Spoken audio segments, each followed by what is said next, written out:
Assalamualaikum warahmatullahi wabarakatuh. Selamat datang di channel Seni Bermatematika. Pada pertemuan kali ini kita akan mempelajari tentang peluang suatu kejadian. Ada beberapa istilah yang harus kita ketahui yang berkaitan dengan peluang ini. Yang pertama adalah percobaan, kedua ruang sampel, ketiga titik sampel, keempat kejadian, kelima peluang itu sendiri, dan yang keenam adalah frekuensi harapan. Kita akan bahas satu persatu, yaitu yang pertama kita mulai dari percobaan. Percobaan dalam peluang itu adalah suatu tindakan atau kegiatan yang dapat memberikan beberapa kemungkinan hasil. Contohnya, seperti melambungkan sebuah dadu satu kali. Banyak juga seperti melambungkan sebuah uang logam, mengambil beberapa bola dalam sebuah kantong, itu termasuk percobaan. Lalu yang kedua adalah ruang sampel. Yang dimaksud dengan ruang sampel di sini adalah himpunan semua hasil yang mungkin dari suatu percobaan.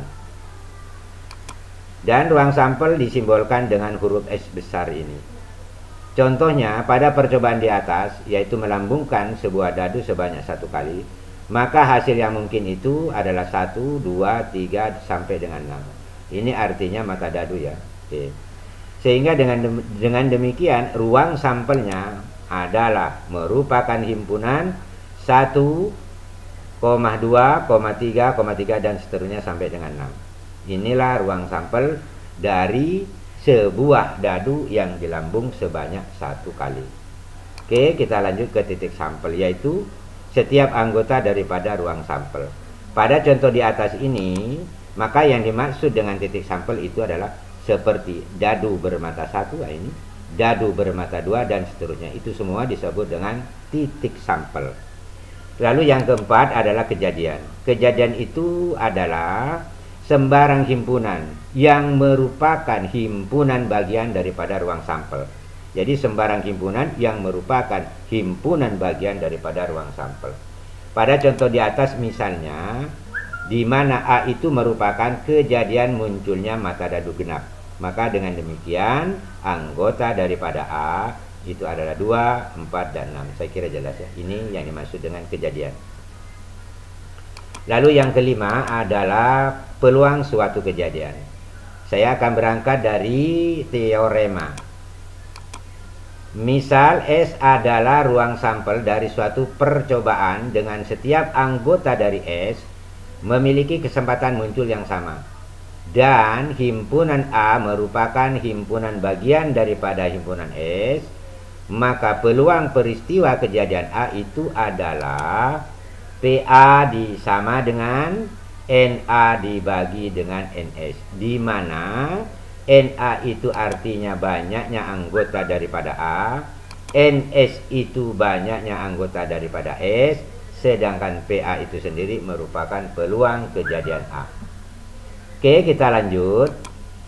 Karena himpunan A merupakan himpunan bagian atau sama dengan himpunan S, dan ini ya, himpunan kosong, ini pasti ini, himpunan kosong merupakan himpunan bagian atau sama dengan himpunan A, maka himpunan kosong merupakan himpunan bagian atau sama dengan himpunan A, dan himpunan A merupakan himpunan bagian atau sama dengan himpunan S. Jika demikian, maka akan diperoleh banyaknya anggota daripada himpunan kosong itu lebih kecil atau sama dengan banyaknya anggota himpunan A, dan lebih kecil atau sama dengan banyaknya anggota daripada himpunan S. Jika ketiga ruas ini dibagi dengan NS, akan diperoleh seperti ini. Ingat, himpunan kosong itu banyak anggotanya adalah 0. Jadi jika 0 dibagi berapa saja kecuali 0, maka hasilnya adalah 0. Sedangkan NA dibagi dengan NS, itu hasilnya adalah peluang kejadian A. Kemudian NS dibagi dengan NS, hasilnya 1. Dengan demikian, maka peluang dari suatu kejadian itu nilainya berkisar dari 0 sampai dengan 1. Oke, saya kira jelas. Kita lihat contoh yang pertama. Sebuah dadu dilambungkan satu kali, tentukan A. ruang sampel, B. peluang muncul mata dadu ganjil, C. peluang muncul mata dadu lebih dari 4. Kita lihat penyelesaiannya. Jika sebuah dadu dilambungkan sebanyak satu kali, maka yang dikatakan ruang sampel tadi adalah seluruh kemungkinan yang terjadi, yaitu bisa bermata 1, 2, 3, dan sampai dengan 6. Dengan demikian, maka ruang sampelnya S sama dengan himpunan 1, 2, 3 sampai dengan 6. Banyak anggotanya ada 6. Saya kira jelas. Ini jawaban bagian A. Lalu bagian B, yaitu andaikan A ini merupakan munculnya mata dadu ganjil, maka himpunan A anggotanya adalah dadu bermata 1, bermata 3, dan bermata 5. Dengan demikian, maka NA-nya adalah 3. Peluang munculnya mata dadu ganjil atau PA itu sama dengan NA per NS. NA-nya tadi 3, NS-nya 6, berarti 3 per 6 jika diperkecil menjadi 1/2. Jadi peluang munculnya mata dadu ganjil adalah 1/2. Oke, kita lanjut ke bagian yang C, yaitu peluang mata dadu lebih dari 4. Andaikan B itu menyatakan muncul mata dadu lebih dari 4, maka himpunan B anggotanya adalah dadu bermata 5 dan dadu bermata 6. Berarti anggotanya ada 2. Dengan demikian, peluang B itu sama dengan NB per NS. Nah, itu diperoleh 2 per 6 atau sama dengan 1/3. Sehingga peluang muncul mata dadu lebih dari 4 itu adalah 1/3. Oke ya, saya kira jelas. Kita lanjut kepada contoh yang kedua. 3 uang logam dilambungkan satu kali. Tentukan peluang munculnya A. Muncul 2 gambar. B. Muncul paling sedikit 2 gambar. Nah, kita lihat penyelesaiannya. Jika 3 uang logam dilambungkan satu kali, maka ruang sampel yang terjadi adalah ini, yaitu bisa ketiga mata uang itu yang muncul angka semua, bisa 2 angka yaitu angka-angka gambar, bisa juga angka gambar angka, bisa gambar angka-angka, dan seterusnya. Nah, inilah ruang sampel seluruh kemungkinan yang terjadi jika 3 uang logam dilambungkan sebanyak satu kali. Dengan demikian, maka ruang sampelnya yang terjadi adalah 8. Banyak anggotanya. Oke, kita masuk ke pertanyaan A. Andaikan A itu kejadian muncul 2 gambar, maka anggota daripada A adalah AGG, GAG, GGA. Dengan demikian, banyak anggotanya NA adalah 3. Saya kira jelas ya. Maka dengan demikian peluangnya adalah NA per NS. NA-nya ada 3, NS-nya ada 8. Sehingga peluang kejadian A itu sama dengan 3/8. Saya kira jelas. Kita lanjut ke bagian B, yaitu muncul paling sedikit 2 gambar. Andaikan B ini merupakan kejadian muncul paling sedikit 2 gambar, maka himpunan B anggotanya adalah bisa AGG, bisa GAG, bisa GGA, bisa G semua. Dengan demikian, anggota daripada himpunan B itu adalah 4. Maka peluangnya adalah NB per NS, yaitu jawabannya 4/8 atau diperkecil menjadi 1/2. Saya kira jelas. Kita lanjut ke contoh yang ketiga.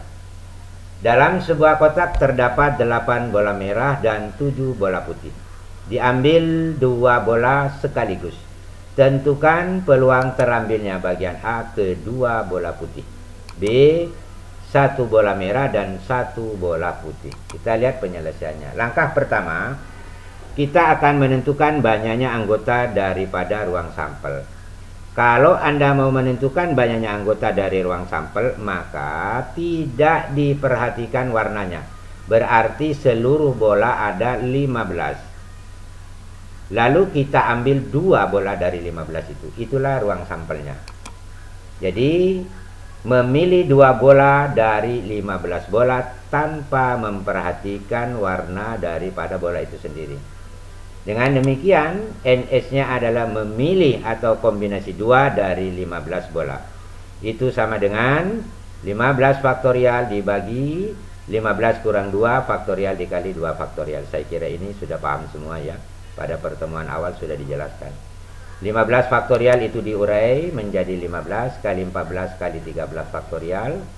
Kemudian 15 kurang 2 itu 13, karena di sini faktorial maka menjadi 13 faktorial. Sedangkan 2 faktorialnya dirubah menjadi 2 kali 1. Selanjutnya 13 faktorial ini bisa dicoret. Kemudian 14 dibagi dengan 2 itu hasilnya adalah 7. 7 dikali 15 berarti 105. Inilah banyaknya anggota daripada ruang sampel, yaitu 105. Bagian A, kedua bola putih. Andaikan A itu kejadian terambil 2 bola putih, artinya banyaknya anggota daripada A memilih 2 bola putih dari berapa bola putih? Berarti dari 7 bola putih. Maka dengan demikian NA sama dengan 7,2. Itu sama dengan 7 faktorial dibagi 7 kurang 2 faktorial dikali 2 faktorial. Dan diuraikan menjadi 7 kali 6 kali 5 faktorial. Kemudian 7 kurang 2 berarti 5 faktorial. 2 faktorialnya diuraikan menjadi 2 kali 1. 5 faktorialnya bisa dicoret. 6 dibagi dengan 2 itu 3. 3 kali 7 berarti 21. Dengan demikian maka peluangnya A adalah 21/105. Atau dengan kata lain, masing-masing dibagi 21, hasilnya adalah 1/5. Saya kira jelas. Bagian B, yaitu 1 bola merah dan 1 bola putih. Andaikan B itu kejadian terambil 1 bola merah dan 1 bola putih, maka banyaknya anggota daripada B, yaitu memilih 1 bola merah dari 8 bola memilih 1 bola merah dari 8 bola merah dan memilih 1 bola putih dari 7 bola putih. Ini kombinasi ya. Kenapa mesti harus dikali? Karena ini adalah 2 kejadian yang terjadi sekaligus, yaitu mengambil 1 bola merah dan mengambil 1 bola putih. Ini 2 kejadian yang terjadi sekaligus, makanya dia dikali. Lanjut, kombinasi 1 dari 8 itu sama dengan 8 faktorial dibagi 7 faktorial. Harusnya dikali 1 faktorial, cuma saya tidak tulis ya. Kemudian dikali dengan kombinasi 1 dari 7, yaitu 7 faktorial dibagi 6 faktorial. Tentu 6 ini hasilnya dari 7 kurang 1. Nah, ini juga sudah biasa, tidak usah lagi diuraikan, tinggal langsung hasilnya, yaitu 8 faktorial dibagi 7 faktorial, itu hasilnya adalah 8. Kemudian dikali 7 faktorial dibagi dengan 6 faktorial, itu hasilnya 6. Dengan demikian banyaknya anggota dari memilih 1 bola merah dan 1 bola putih, banyaknya cara adalah 56. Dengan demikian banyaknya anggota daripada B adalah 56. Lalu peluangnya B itu sama dengan NB per NS, itu berarti 56/105. Masing-masing kita bagi 7, maka jawaban terakhirnya adalah 8/15. Nah ini ya untuk contoh yang ketiga. Kita lanjut kepada slide berikutnya, yaitu frekuensi harapan. Yang dimaksud dengan frekuensi harapan itu adalah banyaknya harapan yang terjadi, ya, banyaknya harapan yang terjadi dari hasil kali antara peluang kejadian A dengan banyaknya percobaan. Nah, ini kita lihat ya. Jadi frekuensi harapan suatu kejadian A pada suatu percobaan yang dilakukan sebanyak N kali itu sama dengan hasil kali antara peluang kejadian A dengan banyaknya percobaan. Oke ya, kita lanjut. Ke notasinya, frekuensi harapan itu adalah seperti ini. FHA itu sama dengan peluang kejadian A dikali dengan banyaknya percobaan. Oke, kita lanjut ke contoh yang pertama. Berapa harapan seorang ibu memperoleh anak laki-laki apabila ibu tersebut merencanakan akan melahirkan 4 kali? Oke, kita lihat penyelesaiannya. Sebagai ruang sampel, kalau seorang ibu melahirkan maka ada 2 kemungkinan. Kalau bukan laki-laki berarti perempuan. Maka ruang sampelnya di sini ada 2. NS-nya berarti ada 2. Maka peluang untuk mendapatkan laki-laki, ya, yaitu PA, itu sama dengan 1/2. Sehingga harapan itu ibu melahirkan anak laki-laki adalah PA dikali N berarti 1/2 dikali 4 itu sama dengan 2. Inilah harapan ibu untuk mendapatkan anak laki-laki. Saya kira jelas ya. Kita lanjut contoh yang kedua. Sebuah dadu dilambungkan sebanyak 500 kali. Berapakah frekuensi harapan muncul mata dadu kurang dari 4? Penyelesaian. Jika sebuah dadu dilambungkan 1 kali, maka ruang sampel yang terjadi tadi sudah dijelaskan di depan. Ya, ruang sampelnya adalah ini. Banyak anggota ruang sampel adalah 6. Kita lihat. Andaikan A itu merupakan kejadian muncul mata dadu kurang dari 4, maka anggota daripada A adalah 1, 2, 3. Maka dengan demikian banyak anggota daripada A adalah 3. Peluangnya A itu sama dengan 3/6 atau sama dengan 1/2.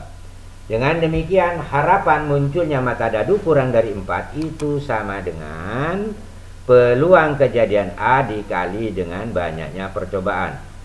Peluangnya A tadi 1/2, percobaannya yang dilakukan sebanyak 500 kali, berarti sama dengan 1/2 dikali 500, maka sama dengan 250. Oke, kita lanjut ke contoh yang ketiga. Dalam sebuah kantong berisi 6 kelereng biru, 5 kelereng kuning, dan 4 kelereng merah. Diambil 2 kelereng sekaligus. Tentukan harapan terambil 1 kelereng biru dan 1 kelereng kuning apabila percobaan dilakukan sebanyak 350 kali. Kita lihat penyelesaiannya sebagai N 350 kali. Sama dengan tadi menentukan ruang sampel, yaitu memilih 2 kelereng dari 15 kelereng tanpa memperhatikan warna, yaitu kombinasi 2 dari 15. Ini hasilnya tadi sudah didapat di depan adalah 105. Selanjutnya, andaikan A itu merupakan kejadian terambilnya 1 kelereng biru dan 1 kelereng kuning, maka banyaknya anggota daripada A adalah kombinasi 1 dari 6 dikali kombinasi 1 dari 5. Ini juga dikali, karena ini merupakan 2 kejadian yang sekaligus, yaitu terambilnya 1 kelereng biru dan terambilnya 1 kelereng kuning. Ini kejadian 2 sekaligus, makanya dikali. Dengan demikian akan diperoleh banyaknya anggota daripada A adalah, kita lanjut ke slide berikutnya. Nah, ini tadi sudah dihitung ya. 6 faktorial per 5 faktorial itu hasilnya adalah 6. 5 faktorial per 4 faktorial 6 faktorial per 5 faktorial hasilnya adalah 6 dikali 5 faktorial per 4 faktorial itu hasilnya adalah 5, sehingga hasil terakhirnya adalah 30. Maka banyak anggota daripada A adalah 30. Dengan demikian peluangnya A adalah NA per NS, yaitu 30 per 105. Masing-masing kita bagi 15 akan diperoleh 2/7. Dengan demikian frekuensi terambilnya 1 kelereng biru dan 1 kelereng kuning itu adalah, ya, ini 2/7 dikali 350. 350 jika dibagi dengan 7 itu 50 kali 2 berarti 100. Nah, inilah frekuensi harapan terambilnya 1 kelereng biru dan 1 kelereng kuning. Oke ya. Kita lanjut kepada slide berikutnya, yaitu latihan soal. Ini ada beberapa soal. Silakan kalian kerja. Kalau Anda belum paham, maka Anda bisa buka slide-slide sebelumnya. Oke, ini ada 6 soal. Oke ya. Saya kira pertemuan kali ini sampai di sini. Mohon maaf atas segala kekurangan. Wabillahi taufiq wal hidayah. Wassalamualaikum warahmatullahi wabarakatuh.